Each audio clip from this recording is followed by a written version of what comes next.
Hello વિદ્યાર્થી મિત્રો, કેમ છો બધા? મજામાં ને? મારી આ યુટ્યુબ ચેનલમાં આપ સૌનું સ્વાગત છે.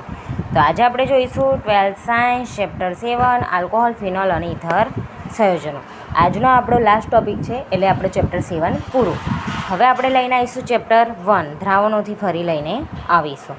ઓકે વિદ્યાર્થી મિત્રો, જોતો જુઓ. આજનો ટોપિક છે ગ્રિગ્નાર્ડ પ્રક્રિયકની મદદથી કાર્બોનિલ સંયોજનોમાંથી આલ્કોહોલ બનવાની રીતો જણાવો. એમાં જો કાર્બોનિલ સંયોજનો આવી રહ્યા. આ છે ગ્રિગ્નાર્ડ પ્રક્રિયક એટલે કે એમજી. હવે યોગશીલ પ્રક્રિયા વડે પ્રક્રિયા થાય છે.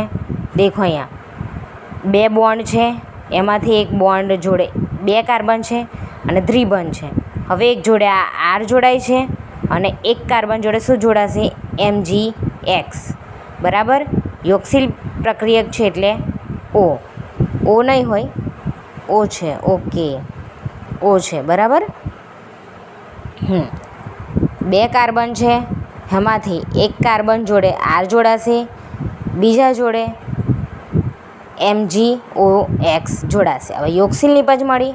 હવે યોગશીલ નિપજનું H2 વડે જળ વિભાજન કરવામાં એટલે 2H ઉમેરવામાં આવશે અને એક O. બરાબર.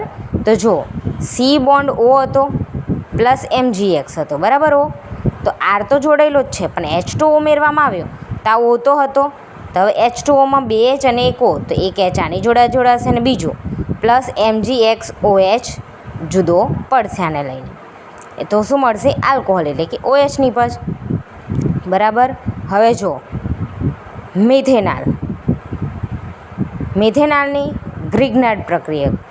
હવે ગ્રિગ્નાર્ડ પ્રક્રિયક એમાં જો RH2O MgX બને છે. CH2 2 હાઇડ્રોજન હતા એટલે CH2 બન્યા. O ના O, પછી MgX, તો એ આની જોડે જોડાઈ જાય છે ને આર પહેલો જતો રહે છે એકસીલ નિપજ તરીકે. હવે એનું જળ વિભાજન થાય છે. જળ વિભાજન થાય છે તો દેખો, જળ વિભાજન થાય તો RCH2OH એક આલ્કોહોલ મળે છે. શું મળે? RCH2OH. H2O જોડાય એટલે શું દૂર થશે ખબર? RCH2O તો એમને એમ જ છે. H જોડાયો એટલે MgOHX દૂર થશે. જો આવ્યો MgOHX. આ બહાર નીકળી ગયો. ઓકે. આ કાર્બન બોન્ડ O જશે, દેખી લેજો. હા, કાર્બન ડબલ બોન્ડ ઓક્સિજન હશે. હા. હવે જો, હવે એની HCHO પ્લસ CH3MgBr. હવે એની પ્રક્રિયા થાય છે. તો જો CH3, હવે CH2O ના O અને MgBr.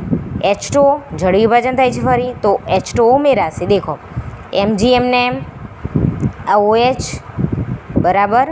હવે Br, CH3CH2OH. આ H2O આની અંદર ઉમેરાઈ ગયા એટલે આવું બન્યું. બીજું દેખો આલ્ડીહાઇડ એટલે કે CHO. હવે ગ્રિગ્નાર્ડ પ્રક્રિયક તરીકે MgX. તો જો આવી રીતના યોગશીલ પ્રક્રિયા કરીએ છીએ. તો આર બોન્ડ CH આની જોડે જ. હવે આર ડેશ આની જોડે જોડાશે એટલે શું વધ્યું? MgOX વધ્યો. તો યોગશીલ નિપજ. હવે એની H2O વડે પ્રક્રિયા કરવામાં આવે તો શું થશે? H2O ઉમેરાશે. તો દેખો આર ડેશ CH OH, આમાંથી H ઉમેરાયો, હવે OH રહ્યો ને આમાંથી OMgX રહ્યો. તો જો MgXOH રહ્યો, બની ગયા અને RCHO ને HR ડેશ. આવી રીતના મળે 2 ડિગ્રી આલ્કોહોલ એટલે બીજા નંબરના કાર્બન પર શું હશે? OH અને 2 RR સહ જોડાયેલા હશે. હવે જો ઇથેનોલ એટલે કે CH3CHO પ્લસ CH3MgBr. હવે મિથાઇલ મેગ્નેશિયમ બ્રોમાઇડ કહેવાય આને. Methyl magnesium bromide. તો આ બંને ઉપર આની જોડે આવો પ્રક્રિયા કરે છે. શું બનાવે? CH3CH3H બરાબર OMgBr. હવે H2O જળ વિભાજન થાય છે એટલે CH3CHOOH CH3 પ્રોપેન 2 મળે છે અને MgOHBr દૂર થાય છે. હવે દેખો અહીંયા આવા કીટોન એટલે કે C ડબલ બોન્ડ સમૂહવાળું એની સાથે ગ્રિગ્નાર્ડ પ્રક્રિયા કરે છે. ગ્રિગ્નાર્ડ એટલે કે Mg વાળું. હવે જો આર છે, C ડબલ બોન્ડ O હતો, એની ઓની જગ્યાએ MgX જોડાય છે. તો શું રહ્યું? આર ડબલ ડેશ રહ્યું, તો એક આર ડેશ જોડાશે ને અહીં ડબલ આર ડેશ જોડાશે. હવે MgOHX. બરાબર. જો હવે આનું H2O જળ વિભાજન થાય છે એટલે શું થશે? H2O ઉમેરાય છે. R dash R double dash OH શું રહેશે? આમાંથી OH ઉમેરાવ એટલે આમાંથી MgOX રહ્યો તો આમાંથી BH ઉમેરાશે એટલે આવી પ્રક્રિયા બનશે. જોઈ લો. ઓકે વિદ્યાર્થી મિત્રો, જો મારો વિડીયો ગમ્યો હોય તો લાઈક શેર અને સબસ્ક્રાઈબ કરજો. મળીએ નેક્સ્ટ વિડીયોમાં. Bye bye.